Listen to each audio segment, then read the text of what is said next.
Hello everyone, welcome back to the channel. So today I'm going to tell you how to add fake smiles or expressions to photos with AI. If you want to add fake smiles on your photos, so you just have to install an application from your Play Store app. Just open Play Store app and then go to search bar and search for FaceApp. Just search for it and then you just have to install this application. You can see I have already installed it. Just install the application and then tap on open to open the application. And here select the photo you want to edit.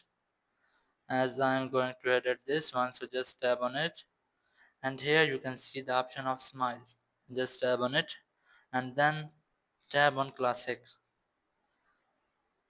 And now you can see I have successfully added an expression to the photo.